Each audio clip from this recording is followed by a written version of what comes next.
Ashley. I just wanted to make a video first to say welcome. We're so excited to have you starting with Max. And also I wanted to just cover a few things that I'm not 100% sure they'll come up. There's so much I know to get a hang of, and you've spent time with Max before, but I think even just getting to know the house. So I just wanted to show you a couple of things just in case they don't come up, but I think it'll be helpful for you to know when you start. Okay, so the first thing is my number and Greg's number. All our phone numbers are right up here. My email is there. The easiest way to get a hold of me if you need to reach me fast is to call. Just because I don't always hear the text notification, I will always hear the ringer though. So if it's like urgent, just call. I will answer right away. If it's not quite as urgent, you can always text me or email me. I check both throughout the day. And don't feel like you're bothering. I mean, you can call me, text, email, like none of it is, you don't have to wait. You can call with everything. It doesn't matter. Just if you really want me to answer, calling is the best way. Okay. So that's good to know. That's there. This is just his board. Bree will go over all of that. Something, just in case it doesn't come up, is this is the thermostat. Please feel free to turn it up if you are cold. Yeah, like I can see Tiandra was probably cold today. I'm gonna turn it down now only because nobody's gonna be down here. So we're gonna go back upstairs. But we do keep it, when we're not in the rooms, we keep them cooler. And since here in the afternoon, you'll probably be both upstairs and downstairs.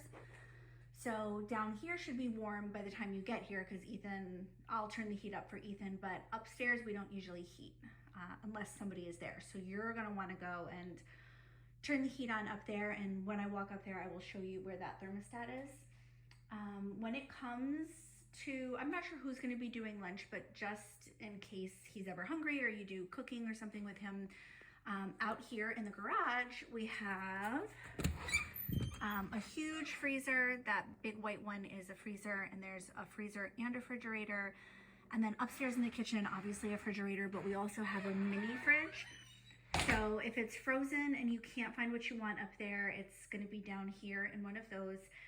And if it's refrigerated, if it's specifically for Max, I do try, it doesn't always get put back in the mini fridge, but I do try and keep it there. And that's kind of my older two sons' cue, don't eat that stuff. So I try to keep Max's things in there. So I would check there first, and then the big fridge if you're looking for something and you can't find it. When it comes to food, Max he is dairy-free, gluten-free, and we are soy light. So we try really hard to stay away from soy, but some of his favorite treats do have soy. And we do allow it every now and then just because they are his favorites. They will make him squeak a little bit, so don't stress out if you hear that. But you'll see like upstairs in his little mini fridge, there's like soy-free mayo, like even certain condiments are like Max approved. So I'm gonna try as hard as I can to keep those in that mini fridge. Okay, other than that, these books I did just want to point out because I'm not sure if he's doing it now, but I think story time, like relaxed story time, is on his agenda for the afternoon. I mean, these are all his books lined up here, and I do have more. If he gets tired of these, just ask and I'll like switch them out. But I wanted to show you these here are leveled books. These ones right here, they just look like photocopies, well, because they are. But they're also really good. There's a lot of nonfiction in there, and at least I think there is, and they're leveled in the sense that they're easier for him to understand and to read himself. And they go in order. So like, these ones are the easiest and they get harder. So if you take one out, if you don't mind, just use like that little old school buddy system where you kind of put that up and then slide it back where it came from just to kind of keep them in order. That's kind of good too, like if we ever test him, like what reading level he's at, these are good resources for that. And then the only other thing down here is we're working really hard on leave a room, clean a room, but the system is this.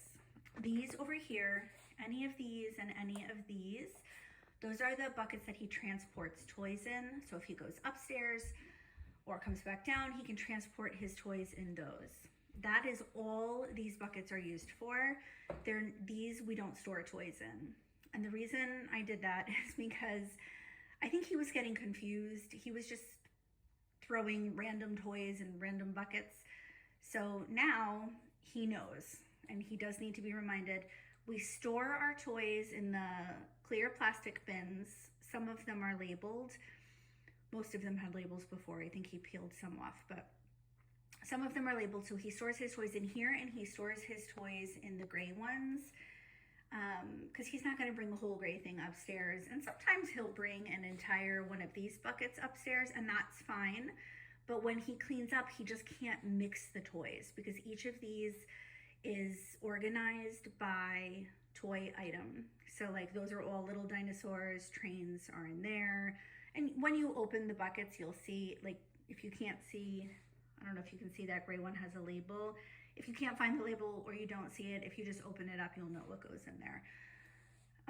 And the reason I'm not like the cleaning Nazi, the reason for that is he very often will be looking for a very specific nondescript toy. And if all his toys are mixed, it takes hours, and like he won't let it go till we find it. So really saves me and saves him frustration if his stuff is super organized and just kind of put back correctly. So at the end of the day, when you're about to leave, if he's like, okay, I'm done, I'm going upstairs to my room to relax, you just might have to prompt him that he's got to clean up first, and he can't, because he will try to just throw random toys in random buckets. He's got to really, he needs reminders, like trains go with trains, dinosaurs with dinosaurs, etc., etc. I think that's it for down here. I'm just going to show you where the thermostat is upstairs. Only because there's, I mean, obviously you could walk around and find the thermostats yourself, but one of them doesn't work because of the pellet stove. So if you are cold up here, it's this room. This is the one you're going to want to turn up. The one in the other room, it doesn't work because the pellet stove keeps it so hot, then it won't click on. All right, and then here's the mini fridges over here. When you go shopping with Max, we keep, so like he went shopping and he decided he wanted strawberries. Don't mind my reflection there.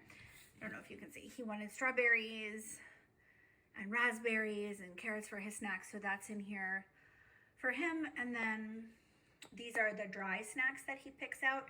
We put those over there as well because, like I said, if you don't keep the dry stuff over here that is specifically for his next week's lunch, my older two boys will definitely eat it. Other than that, I mean, like as far as cooking and where all the other snacks are, he'll show you. And if you ever have a question, let me know. Oh, and there's the cookbooks. I think there's another whole video that goes over that. That's where his cookbooks are. Air fryer. I think that's it. I think that's all I needed to say in this one. So I know it's kind of long, but okay, that's it. So we're excited to have you on board. We'll see you soon.